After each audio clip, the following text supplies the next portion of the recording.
Welcome to Sports Spectrum. It's Matt Forte here with Jason Romano and Jason Mann on the podcast today.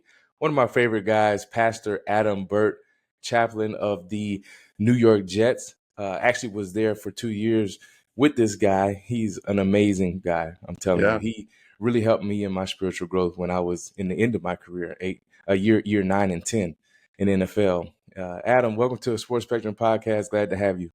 Matt and Jason, thanks so much for having me, guys. I got to tell you, I don't even know you know this, Matt, but at the start of every season, I asked God, I was like, God, give me someone to get in the yoke with, man, to plow the field, plow our team. And man, I didn't know if you were a believer or anything. And we're sitting in the calf and I just, man, saw you, man, all tatted up and big guy. I was like, I'm going to go talk to that guy. And I remember just talking to you and man, just immediately I got my amen from the Lord. And you and Danielle were just man made such an impact on our squad that year. So man, I'll be forever indebted to you just saying yes to the Lord, bro. Yeah, So man, cool. we're thankful for your service in that moment too. It's like it just even starting the podcast off talking about God's providence, man. Like going from the Bears to a new place to the Jets and being there, and then you being one of the first person I sit down and talk to and meet with, and the humility and service that you just exude just comes out of you. Like you can just tell, like his energy and everything just sitting across from Adam. It was just so welcoming to be there, even though we had some tough seasons. But uh, let alone, man, let's get it started. I wanted to talk to you. For people who don't know, because this is your first time being on Sports Spectrum with us, is that Adam was a professional NHL hockey player for 14 seasons. I mean, Yeah. long career in the NHL. So how does a guy go from being an NHL player, because PAO, which is everything under Sports Spectrum or with Sports Spectrum is under PAO. We have a hockey conference. We minister to those guys and stuff, but you don't really see a lot of hockey guys, professionals, become NFL chaplains. How did that come about? Oh, bro. I mean, isn't that the natural transgression, or the way you transition? You go from like, man, beating up guys on the ice to beating the Bible into people. And I think the reason why is my pastor said, "Hey, man, will you come get up and if people aren't tithing or giving their money, man, take your teeth out, and then and maybe we'll see if we'll get a better offering." None of that's true, man. But so it was funny. And so I don't know, what length of version, but I'll just. I actually gave my heart to the Lord at like 12 years old, man. It was funny. It was one of those fire and brimstone. We saw a movie at church, and it was like, do you want to go to hell or do you want to be with Jesus and your parents in heaven? It was like, Jesus, please. But something really happened that day, and I had a newfound relationship and faith with the Lord. And then at 16, I was eligible to go play junior hockey up in Ontario, Canada. And if you wanted to go pro, that's where you had to go. And so, at 16 years old, fellas, I was like, Jesus, you can have most of me, but I still want to sleep around a little bit. I want to get hammered on the weekends. And so I was kind of the halfway guy. And I don't know if any of your listeners, man, don't be the halfway guy or girl. It's the worst place you can be, man. So you're a crappy sinner and a crappy Christian. And so I was kind of that guy, up and down in the NHL rankings. And that I was just kind of up, down, just like my Christian walk with the Lord. And then NHL draft held in Detroit, Michigan. It was the first time ever held in Detroit. And that's my hometown.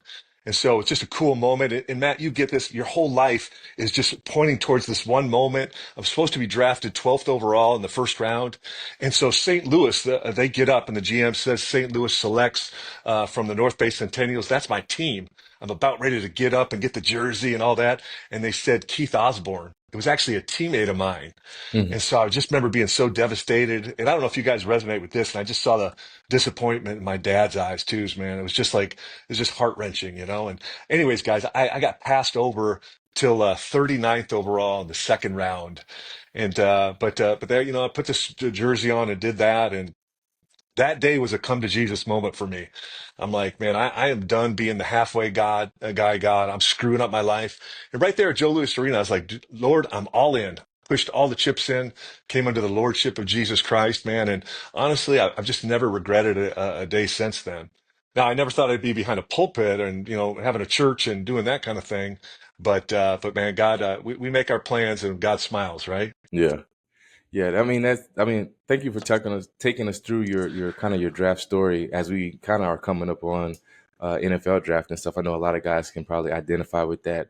I know I wasn't.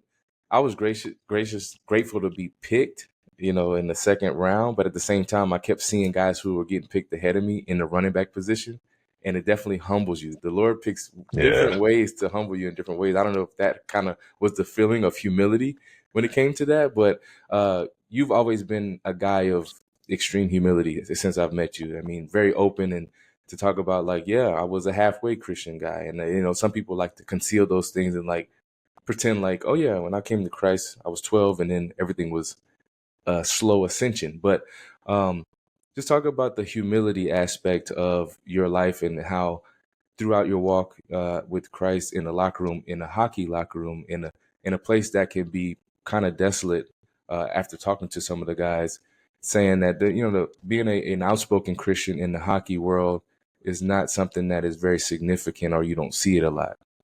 Oh man, it's unbelievable. Like when I see some of the NFL chaplaincies and maybe baseball and other places, I'm so envious because NHL, man, it could be a little dry. I remember one year we had five believers on our team in Carolina with the Carolina Hurricanes. I mean, that was unheard of, So it's yeah, it can be like a little bit of a dry place, and you guys know you don't win cool points by being the Jesus guy on the team, and so.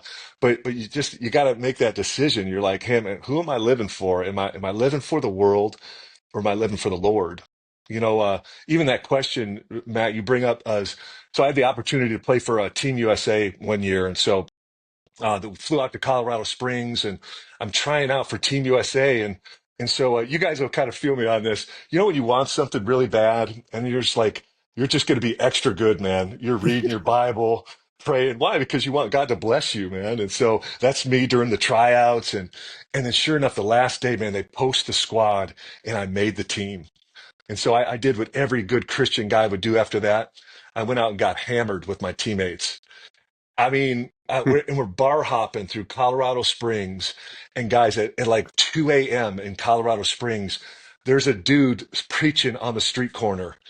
And you guys want to talk about a buzzkill right then, man. It was just like, this guy's, do you know Jesus? And man, I know God didn't speak to me audibly, but I sure heard it. That he kind of like drew a line in the sand and he's like, hey, do you want to use me for what I can give you, or do you want me? And that was a turning point for me, man. That was a game changer. And so from that moment on, I just realized, man, at the end of the day, he's what I want. And so anyway, I know that doesn't really answer your humble question. But for me, bro, I'm not as good looking as you. I don't have the guns like you. So being humble, I'm a big nosed, kind of funny looking dude. So, the humility is not that difficult. Nah, man. But that is a great statement to talk about, because there is a lot of lukewarm Christianity that we are entrenched in, and I've been able and been fortunate enough to be able to travel the world a little bit and go to other countries where it always costs them something Yeah. when it talks about coming to Christ or being a Christ follower. But let alone for myself, my own testimony, growing up in the church, going to Sunday school, going to church every Sunday is kind of was a routine thing instead of the relationship. Didn't really cost me nothing at that point. And then you end up kind of getting comfortable and being that kind of comfortable halfway Christian as you spoke of, which I love how you put it. I was a crappy sinner, but a crappy Christian at the same time. Um, just to those who probably can resonate, but maybe probably won't say it, with that of being kind of halfway in, halfway out, and just kind of comfortable in their Christian walk. What is how would you encourage them to dive deeper and to go further into their relationship with Jesus? Yeah. And Matt, so I would say this is that, like I said, the halfway guy, you lose on both ends. And so, man, if you're gonna sin, then just go sin, man. And if you're gonna do it right. But if you're gonna live for the Lord and live for the Lord, and here's my appeal in that as someone who I got a little bit of kind of few miles behind me, and as I look in the rearview mirror, man, I just that day when I pushed in all the chips with the Lord, it's like I don't have any regrets, man. In fact, I don't think I lost anything, and I gained everything. So, I had the recently I just had the privilege to write a book, The Longest Game, Winning in Life, and that idea of winning in life is just it just pounds on the inside of me, and I just so want people to get the message of the gospel because you become the best you can be when you follow and align your life with Jesus. You just are. You'll be the best athlete. You'll be the best husband. You'll be the best father. You'll be the best friend, so on and so forth. Because God's the one who designed you and made you. And when you align with His word and His ways, man, it's transformative. And so I just know, man, one day, we're going to stand before the Lord, and I want to just have maxed out everything that He gave me, in my life. And so that would be my encouragement to people. Yeah, and Jason, another podcast where we got three authors on Yeah, here, that's right. uh, and but we'll talk about the book in a minute too. But I want to get to you in your playing days. Your debut was at 19 years old, really young to make an NHL debut. Um, just talk a little bit about that guy. What kind of Adam was that guy in the locker room? And then I have a follow-up question after that. Yeah. You know what? I would have to say, man, Matt, if I could go back, I would do it so different. You know what I'm saying? And I bet you, I don't know if you would go out and do the same thing, but I mean, man, you're like all pro career and stuff like that. That wasn't my story, but, man, I was so serious and uptight for a 19-year-old kid, and if I could go back, I would laugh a lot more. I would enjoy the ride a lot more. I think I was one of those guys where, I was so serious and intense on things that, you make a mistake and then it would just lead to another, because no one's harder on me than me. And just kind of learning, just like the Lord shows us grace, right? Unmerited favor. And in the same way, just learning to show ourselves grace, man. So, I think that's what I would have done a lot, differently. Yeah, I think I can identify with that too. I was really just, come from a small school and a lot of doubters and things like that, that I was just so afraid of making the big mistake. And if you play so constricted and tight, I would have had more joy in the early years of the Yeah. career. And grateful that people like you come along to be able to say, you know what, there's freedom in Christ. I'm not what I do, which me and Jason always talk about this on the podcast, is with the identity piece. Yeah. And you've been in many different locker rooms, both NHL and NFL. Talk about some of the challenges you've seen when guys bring their spiritual growth or lack of it towards you, and they see you as a guy who they can point their questions to and get encouragement from, but they come and they say, "Look, I'm struggling with this." What has been probably some of the toughest obstacles or hurdles that you've seen guys have to get over? Not in specific detail, but like some of the reasons why they struggle so much in professional athletics. Yeah, yeah. You know what? I think like, what pro athletes have to go through and walk through.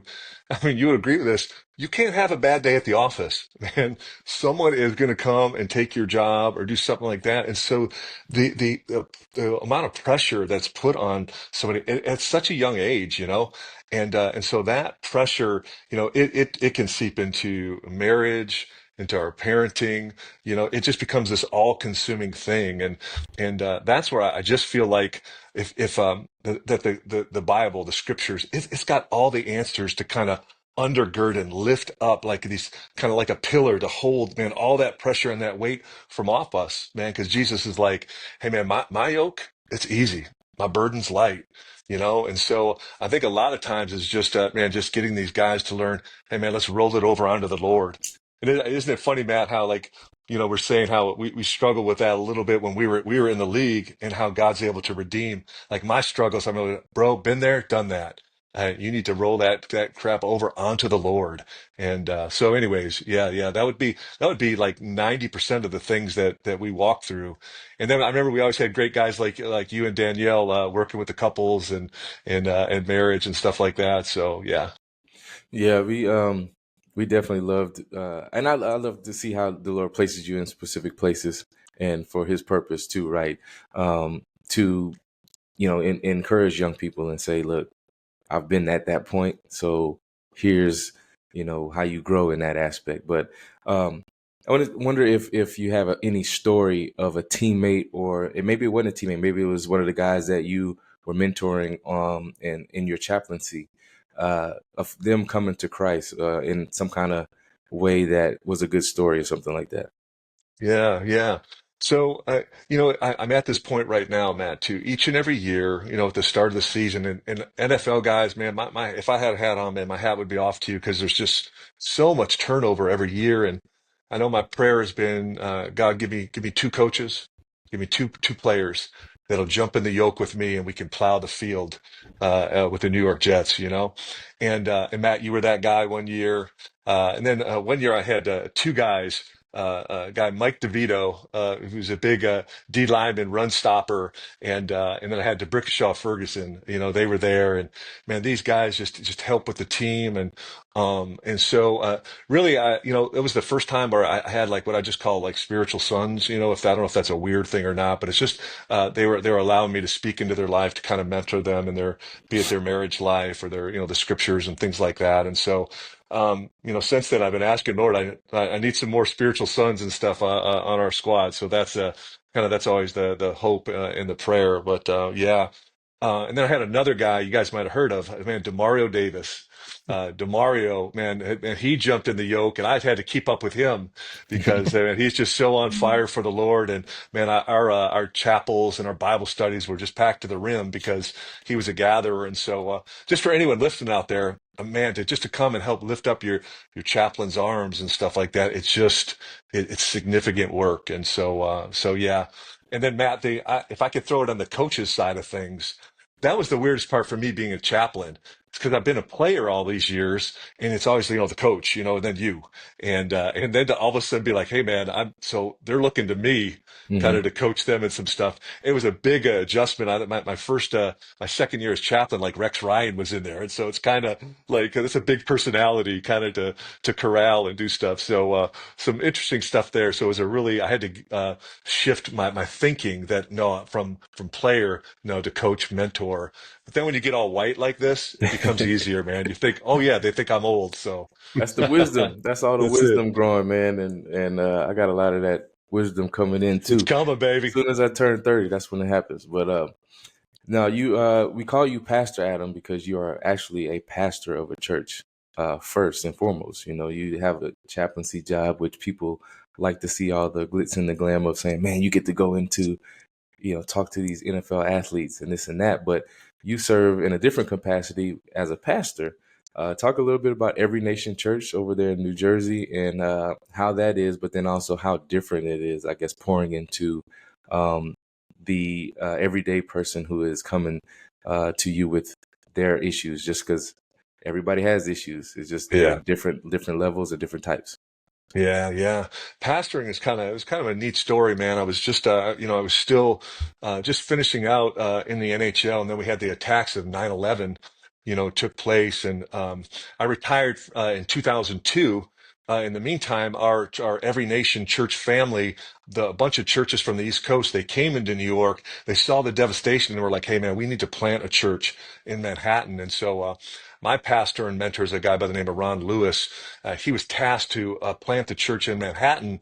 I had just retired, and so I was trying to jump into athletic ministry. wasn't sure what I was going to do, and then we moved down to Austin, Texas, and my wife is unpacking our new home. I'm at pastor school, and then I get the call. They're like, "Hey, we want you to move from Austin and come plant the church with Pastor Ron in Manhattan."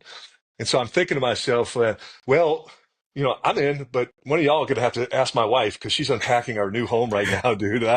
And sure enough, fellas, she jumped in, man. And so we went and we became pastors in Manhattan. No idea what I was doing. And they just kind of threw me in the deep water and they're like, figure it out. And sure enough, man, God was gracious and the church, it exploded in the best way possible. And then you guys will appreciate this one Sunday morning, I'm pastoring a service on the west side of Manhattan, and there's a guy, a giant man, like 6'5", and his name is Kenyon Coleman. I didn't know, but Kenyon, like he's this massive dude, and I'm like, if you can bench press 3 plates, I'm gonna come talk to you, man. I'm just drawn to those guys. And so I'm hitting him up, and he wouldn't tell me what he did for a living until finally after the service. Apparently, he liked it because he came up to me and he's like, "Hey, man, you should be our pastor with the Jets." And I was like, whatever. I just thought he was just talking. Gave him my number, and I got a call from the Jets the next day. And get this, fellas, they asked me, would you like to try out and to be the Jets chaplain? And I'm like, try out? How does that work, you know? You got to Yeah. compete So, against other chaplains. dude, it was exactly that. It was American Idol for chaplains, man. It was like you had to preach your sermon and then people text in and it was crazy. And apparently I did all right because I got the gig. But then being out in New Jersey for so long, working with the Jets, man, I just felt a calling from the Lord to plant something to the heathens in New Jersey, and so sure enough, when we got our amen, and so our Manhattan church, with me leading it, planted in New Jersey, and yes, very different. It's funny, people are different socioeconomic things between an NFL player and the people we meet with day to day in New Jersey. But you know what? At the end of the day, man, we're all sinners in need of a savior. We all got the same junk we're just struggling with in different ways. And so, yeah, man, that's a long answer to what you asked me, No, bro. no, I love it. I love it. This, we need that. We need you to expound on those things so that people can understand. Because the way you explain it too is just, it's clear. And I think that's the Yeah, best part about, uh, you know, what the gift of God can do in you is to be clear and have clarity when it comes to the gospel. And when it comes to what you just talked about of different socioeconomic degrees or levels, the base of the cross, which everybody is going to come to, is level. You know, that's it, nobody's man. going. I can't Yes. stand on the amount of money I made. I can't stand on the trophies that I've won or the lack thereof in the NFL. But let's talk about the book, The Longest Game, and what sparked you to write that. What sparked you to? Well, I know where it comes from, the source of it, but Yeah. just kind of tell us the story behind The Longest Game and how important that is to get that message out of. Basically, how do you win at life? Because you only get Yeah. one of them. Yeah, no, it's great. Thanks for the opportunity, Matt. So it's funny. It's one of those things. I'm sure you men will resonate that, in my gut, I kind of thought, you know what, before I die, I need to write a book. And I'm like, it might be a coloring book, but I'm going to write a book. And so sure enough, the book is based around like I didn't get to win a Stanley Cup or too much in my 14-year NHL career, but I did get to play in the longest game ever. It was unbelievable. It was back in 2000. I was with Philadelphia and we were playing our in-state rivals, the Pittsburgh Penguins. And guys, get this. I mean, the game, it started at 7 o'clock at night. It didn't end till 2:30 in the morning. And so, if you're doing the math, it's like over 7 hours. We played almost 9 periods. So that's almost three complete games.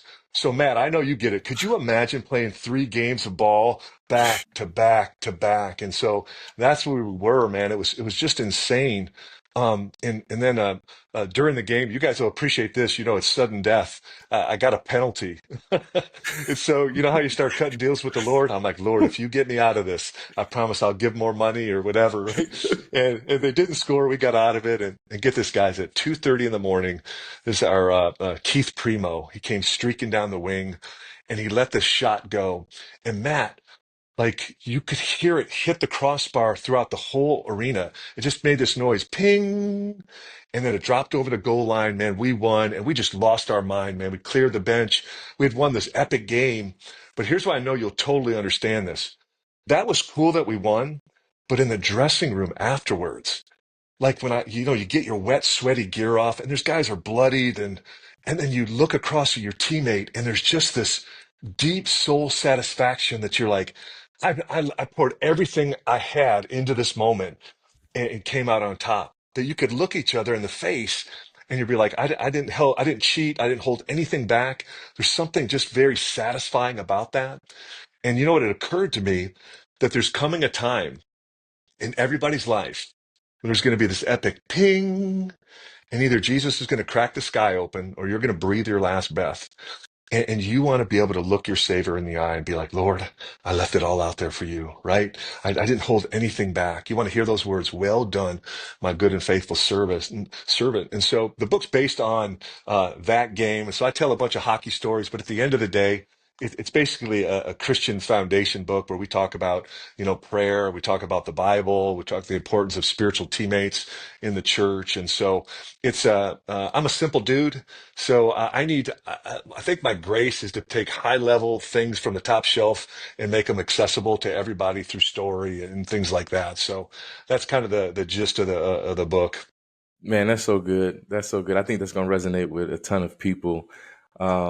And it makes me think too, because I played a long game as well. There was a game, I don't know, it probably wasn't the longest game ever, but we played a game against Baltimore Ravens where halfway through the game, some kind of storm came into Chicago. They evacuated the stadium, like Wow. not to leave, but you had to just get out of the seats. And we went into the locker room for like an hour and a half and then came back out and played. And then weather was so bad, it like was muddy, cold, all of this, and we ended up winning by a field goal right at the end. And there's a camera shot of me. I'm sitting there, and I have this like stoic look on my face. I'm so like ready to get off the field and watching Robbie go kick the ball, and I didn't even celebrate. It was like I looked miserable. He kicks the ball and it goes through the uprights, and I just like look and nod and then walk right into the locker room. But it made me think of the gospel too. Is man, how sad is it if you put all of that type of work in and like this, you got your scars and your blood and sweat and tears and all this, but it doesn't go your way. And you Yeah. don't place your faith in Jesus Christ, who's the only one that can save you. So that I think will resonate because we all have, just as Hebrews 9 talks about, Yeah. you live your life and then becomes there's judgment. And Yeah. so it's just so important. Matter of fact, shameless plug here. I have a book coming out too that's called Staying in the Game. Stay in Come the on, game. man. And it's called how to be successful in every season of life, which is kind of the similar thing. I've always liked to compete, especially against guys like you. Like, you can see his shoulders and traps in his chest if you're watching the podcast. But I guess our books are going to be competing in this aspect because it's kind of the same message in life of how to win and how to be successful and significant over success and all of that. But thanks for telling us about that book. And Jason, it's up to you. I don't even know if there's any more questions left. Oh, I got a few. Okay. Well, one is, how can you be a defenseman who wants to beat people up on the ice and be a follower of Christ at the same time, Adam Burt? Because it's funny, we had on Josh Manson, we've had on Jacob Slavin, put him on the cover of our magazine. They're both defensemen who love the Lord. And it's a common question I have because you can't be passive or non-aggressive, if you will, and play that position. And you said you came to Christ at 12. Now, I know you didn't do it perfectly, but what was that dynamic like on being an enforcer on the ice, but trying to be a follower of Jesus off it? Definitely need to clarify something. For the record, though, Jay, it's better to give than to receive. Unfortunately, I was on the receiving end a lot. A lot more. So I think they have a website, Matt. It's like hockeyfights.com. And I think they said I had like, I don't know if it was like 69 fights in my NHL career. But get this, before you think I'm tough, it said I won 4 of them. So Wow. definitely enforcer. No, that wasn't the case. I was Yeah. willing, but I wasn't very good at it. But Yes. but here's what's kind of funny is I do think, man, hockey. I mean, that's your code of honor, man. And it's like, listen, you go and get the snot beat out of you, but you drop the gloves with somebody. Guys are like, way to go, man. But you refuse to fight. That's a game changer. That's where like, hey, man, the teammates they don't kind of want. I don't want that guy in the foxhole with me. And isn't that like in our Christian walk, right, man? It's like the Lord, hey, sometimes in our fight against sin, sometimes you're going to lose some fights, man. Yeah. And that's okay. But it's not okay to not fight.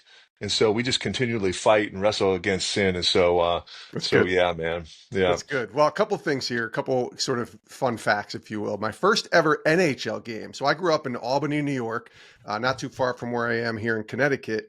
Never went to an NHL game, went to mostly minor league hockey games in the 90s. Saw the old Albany River Rats play many River games rats, baby. in Yeah, yeah. Albany, New York. But my first NHL game was in Hartford, Connecticut, and I drove out 2 hours. This is probably 94, 95. So you had to be in this game, Adam Yeah. Burt. And Yep. I saw the Hartford Whalers take on the Philadelphia Flyers. So it's a very good possibility that the very first NHL game I ever went to as a fan, I saw Adam Burt out there on the ice playing his thing and doing his thing with the Hartford Whalers. So that's fun fact number There one. must not have been a fight that game. I don't know. I would have remembered, right? I remember He behaved that day. Sean Burke was the goalie, if I'm not mistaken. Does that Yep. sound right, Adam? Yep. And Yep. Eric Lindros would have been on the other side with Philadelphia. That's all I Yeah. remember. I Yep. wasn't a big diehard fan. But 3 years later, or 2 years later, I moved to Connecticut in 2000 to start my job at ESPN. And a couple years earlier, I didn't realize the mourning that still existed in this city over the fact that the Hartford Whalers left Matt Forte. Imagine that, a team leaving in the NHL and going down to Carolina. Adam, you were a part of that because you were on Hartford and suddenly on Carolina. Can you just show us a little love here in Connecticut? Because there's still some anger, I think, even if you talk to the locals around here that are still saying, how could we have let the Whalers go down to Carolina? Yeah, it's so funny, like, because Hartford's like, it's such a small city that you Yes. can't help but kind of get intertwined into kind of the life and the culture and all that kind of stuff. And so there really was that attachment, despite the fact, you didn't have the cachet of a New York, and things like that. So to move, I know it kind of ripped the soul out of the city. And it's so cool, Jason, you know this. Still, like the Hartford Whalers logo in Oh, yeah. Jersey, it's still iconic, man. Oh, yeah. Like you'll see it in movies and things like that. And so for as little as the team existed in the NHL, it's pretty big footprint. Yeah, it's a big deal. You'll still see a lot of Whalers paraphernalia, if you will, on people all over the city around here. All right, my last thing, and Matt might laugh at this, but I got a lot of Jets fans in my life, and many of them who are believers in Jesus. Can you offer up a prayer for those Jet fans who have been with this team forever and want to see the I don't know, the light at the end of the tunnel, I guess, and see it turn around? Matt and I joke all the time about the Jets, but you're the team pastor, you're the team chaplain for this team. So what's the prayer that you can offer for Jet fans? Yeah, man. I tell everybody, hey, bro, you can cheer for the Giants or whoever you want, but you got to pray for the Jets, man. So, and so that's what we're doing, man. We're praying and we're believing that the very best is yet to come. And so 2025, 2026. So, Yes. so yeah. Well, that's good. They're the diehards, Matt Forte. Those, that Oh because yeah. you played there Hey, 2 years. Those I'm Jet telling fans you, love their players. the Christ followers that are Bears and Jets fans have a special place in heaven because they're already preparing down here. Like if you can be that faithful and loyal to a team, then I know that to the ultimate champion, Jesus Christ. I mean, you got to be faithful and loyal to that guy. So come on now. Yes. That's it Nailed for it. sure, Adam, man. thank you for your time on Sports Spectrum, and man, thanks for connecting with us. Hey guys, I want to thank you for what you do. And I remember what it was like to be a Christian and done traveling and playing so many games and just, man, the word or preaching or things like that. It was like oxygen. And so what you guys are doing is unbelievably valuable to players as they're on the road to kind of get fed in whatever way possible or be inspired. So thank you guys and keep up the great work. Yeah. Amen. Thanks, Adam. All right, guys. Thanks. Hey, thanks for watching Sports Spectrum here on YouTube. You can click our next video or you can check out our website, sportspectrum.com.